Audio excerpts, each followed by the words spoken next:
Es muy difícil en un país con un déficit que continuará por varios años, dentro de nuestras propias metas, un 4,2 en el año en curso, 3,2 y 2,2 en 2018 y 2019 sucesivamente. Difícil pensar antes del 2020-2021 una vuelta al superávit. Muy difícil es pensar en una reforma tributaria que tenga como objetivo disminuir la recaudación total. Sin embargo, no es difícil pensar en una reforma tributaria que sea, por decirlo de alguna manera, más sana y que reordene los incentivos, volviendo a una proporción no solamente más adecuada respecto de nuestra propia historia, sino de vuelta más adecuada respecto de los países con los que la Argentina se puede comparar en función de cuánto pesa dentro de la recaudación total cada impuesto. Lo que hemos visto básicamente en los últimos años es un fuerte crecimiento de los impuestos a los bienes y servicios, al consumo o a los ingresos en el orden provincial, y un consecuente incremento también en los impuestos al trabajo, en desmedro de impuestos que deberían, en función de vuelta del orden internacional, tener cada vez más peso, como los impuestos al patrimonio y los impuestos a la renta. Es posible entonces que el gran desafío, si nosotros por un momento dejamos de lado la gran necesidad de una formalización de la economía, en términos de la reforma tributaria sea sobre todo cualitativo y no cuantitativo. Ahora bien, solamente podemos pensar en un contexto deficitario, en donde no podemos generar más presión inflacionaria financiando un plan de reducción del gasto que ya está en marcha y que aún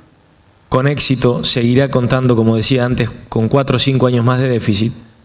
Solamente podemos pensar en una reducción progresiva de las alícuotas si logramos este primer cometido de ampliar la base formal de quienes afrontan la presión tributaria nacional. Es por lo mismo que en una reforma previsional también lo más importante va a terminar siendo, y en este caso casi exclusivamente, un blanqueo laboral, ya no tanto del comercio, sino respecto de cómo se financia la Administración Nacional de Seguridad Social, que es con los aportes de los trabajadores formalizados. La gran crisis de sustentabilidad se ha producido en los últimos años, y no hago un juicio de valor aquí respecto de la justicia social que puede haber habido en el avance de moratorias previsionales, pero lo cierto y objetivo es que pasamos en tan solo 10 años a tener 3 aportantes por pensionado en el año 2005, al año 2016 en el cual tuvimos 1,4 aportantes por pensionado. Piensen ustedes que en ese lapso el CIPA, que registra el empleo privado formal, que hoy se encuentra algo por encima de los 6.200.000 trabajadores, no tuvo grandes cambios. Tuvo un incremento con un posterior decrecimiento y una tenue recuperación en los últimos meses, pero lo que tuvo un crecimiento exponencial de más del doble fue la cantidad de jubilados y pensionados, que pasaron de algo menos de 2,5 millones en el año 2005 a más de 6 millones o casi 6 millones contando las pensiones por vejez en el año 2016. Acá no se trata de utilizar políticamente, como probablemente veremos en los próximos meses, la obvia necesidad de repensar el sistema previsional. De hecho, como decía hace un tiempo, fue una ley votada por una amplia mayoría del Congreso Nacional, muchos bloques, con pocas excepciones. Uno de los artículos de la Ley de Reparación Histórica fue justamente la creación de una comisión de reforma previsional que tenga que expedirse necesariamente antes de que termine el año 2019. Insisto una vez más, no hay reforma previsional ni reforma tributaria posible y exitosa sin un previo o simultáneo exitoso blanqueo laboral y blanqueo económico en general. Esas son 3, a mi gusto, de las principales 4 leyes que tendrá que afrontar el Congreso a partir del mes de octubre, cuando la contaminación electoral, entre comillas lo digo, vuelva a activar el Congreso y veamos un Congreso mucho más parecido al del año pasado que al del año actual. Estas son la ley de responsabilidad fiscal, perdón, la ley de reforma tributaria, que puede ser un compendio de leyes más posiblemente que una sola, el comienzo de la discusión de la reforma previsional y una ley de blanqueo laboral. La cuarta, a pie de igualdad en importancia con las tres anteriores, es la ley de responsabilidad fiscal que se está terminando de acordar con la mayor parte de los gobernadores, de los 24 gobernadores del país, y que responde básicamente que si nosotros analizamos pormenorizadamente el déficit fiscal y sobre todo la composición del gasto en los últimos años, lo veremos con claridad. Dijimos que el peso de la recaudación de los ingresos del Estado se sitúa hoy en el orden del 32%. Cuando se agregan otros ingresos más bien vinculados a empresas del Estado y no a carga impositiva, eso crece un poco a acercarse casi a los 34 puntos, que es prácticamente lo mismo que pesaba en el producto la suma de ingresos fiscales más otros ingresos en el año 2003, que era del 31%. Sin embargo, el peso del gasto consolidado de la Nación y el compendio de provincias y municipios pasó de 34% en el año 2003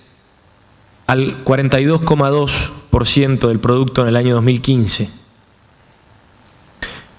Tan solo para completar, hubo una leve baja del 2015 al 2016 de 4 décimas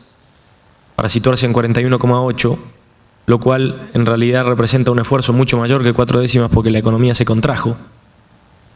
Y en nuestras proyecciones fiscales que serán refrendadas cuando votemos el presupuesto en el mes de noviembre, la previsión para el año 2017 es de 40,7, un poco por debajo del 41%, es decir, que ya comenzamos un sendero de reducción nominal y real del peso del gasto en el producto. Lo importante es analizar qué fue lo que pasó en esos 10 puntos que se expandió el gasto en los últimos 10-12 años para entender de qué forma podremos entonces ser más exitosos en el sendero de reducción del gasto. Y básicamente lo que vemos es que esos 42 puntos se reparten casi en partes iguales entre el presupuesto nacional y el compendio de las provincias, pero fueron muy diferentes las causas que explicaron el aumento en cada uno de ellos. El aumento en el orden nacional fue explicado principalmente por dos subfactores de la mala política energética seguida en los últimos años. Esto es, el pesado costo desde el año 2007 en la importación de energía por haber perdido el autoabastecimiento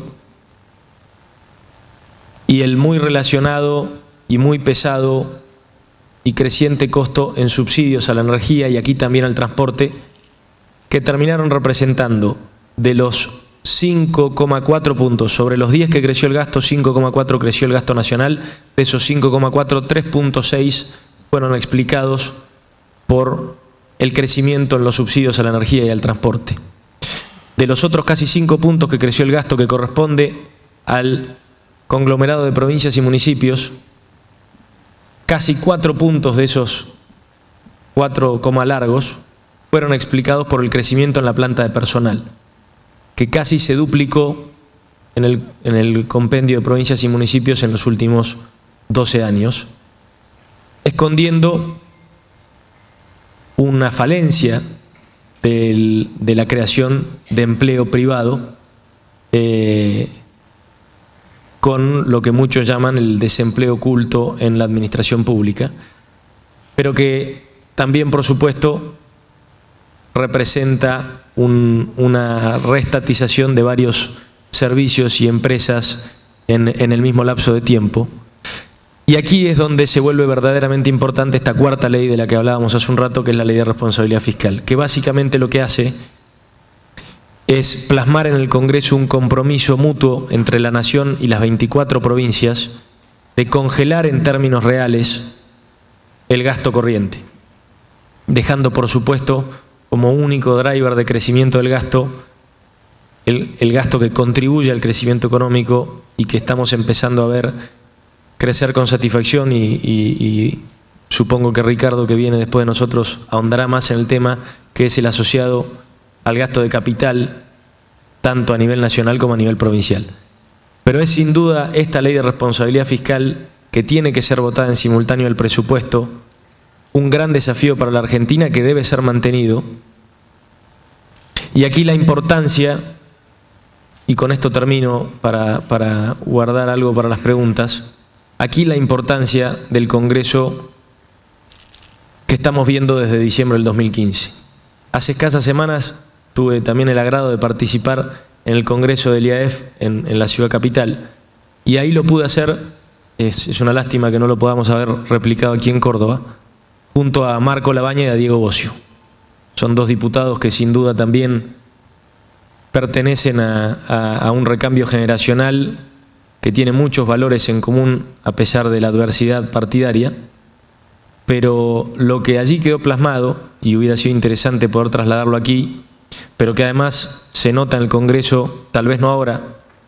pero se va a volver a notar sin duda a partir de noviembre, y es el gran desafío, del que sin duda hablará Julio en un rato,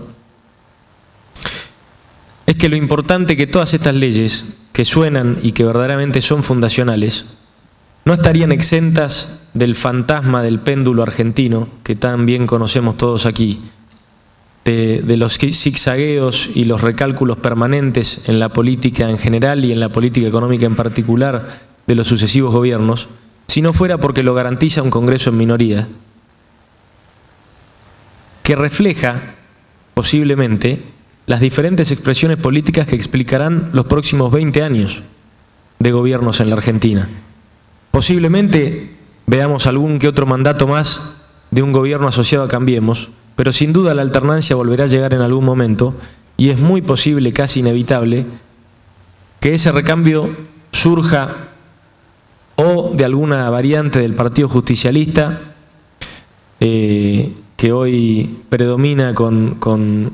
bloques pseudo justicialistas que no están unidos, pero no hay que descartar que lo hagan, ambas cámaras del Congreso, o que, como decíamos, continúe con alguna expresión asociada a Cambiemos, y lograr que todas las leyes, no solo las que sancionamos el año pasado, sino las que acabamos de pasar revista rápidamente y esperamos poder sancionar en los próximos 2 años de mandato, la importancia que tiene que salgan con consensos que en todos los casos han superado el 65% de los votos de ambas cámaras, y recuerden que nosotros tenemos tan solo el 30% en diputados y el 17% en Senado, así que es un esfuerzo colosal, pero al mismo tiempo una garantía de estabilidad que la Argentina no tuvo en las últimas décadas, y que con un mínimo de coherencia de todos los actores debería dar una predecibilidad al horizonte político, institucional y económico de las próximas décadas en la Argentina, que creo que es un valor que no debemos perder, y por el cual me animo a decir que, independientemente de las estrategias electorales de corto plazo y de la coyuntura que hoy nos obligue en los próximos 4 o 5 meses a tomar posiciones determinadas, después de octubre y en vistas a una elección en donde se buscará revalidar, no ya de forma legislativa, pudiendo ganar una elección con 35 o 37% de los votos, sino con un sistema de balotaje que, al igual que en 2015, va a requerir al menos la mitad más 1 de los votos, lo que auguro por la agenda parlamentaria y por esta realidad electoral es un nuevo o un recomienzo de un lapso de nuevos acuerdos parlamentarios y políticos que, por la conformación del Congreso, pero también por una grandeza que los dirigentes políticos debemos mostrar de una vez por todas, le dé un horizonte de predictibilidad y de durabilidad a la política internacional, económica e institucional de la Argentina, que permita un nuevo despegue del sector económico privado para verdaderamente poder combatir la informalidad y la pobreza en la Argentina. Muchas gracias.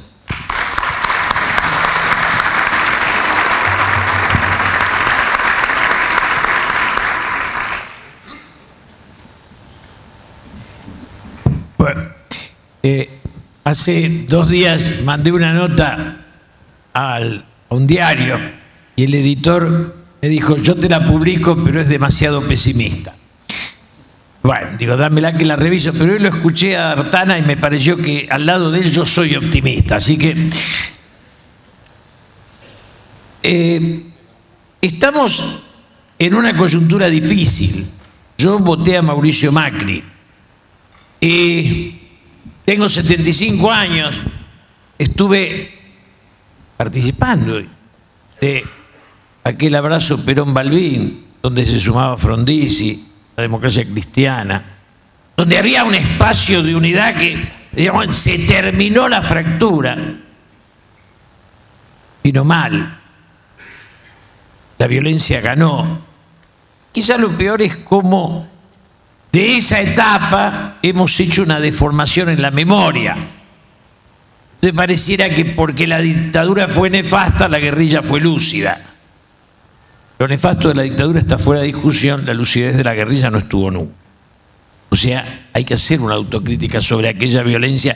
y aquella fractura. Ahora, fui amigo, hablé mucho con Carlos Menem, con Néstor y Cristina mucho, hablé mucho con Mauricio. Mauricio,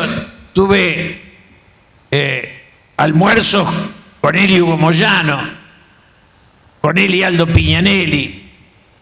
y no quiero ocupar cargos porque no soy del PRO, no pienso como el PRO, pero mi enemigo es el kirchnerismo. Kirchnerismo que además ahora lo han reinventado. Entonces te preguntan a cada rato qué piensa de Cristina. Digo, yo a veces pienso, pero no tengo por qué pensar en Cristina, ¿no? Recién me dicen que llenó una cancha.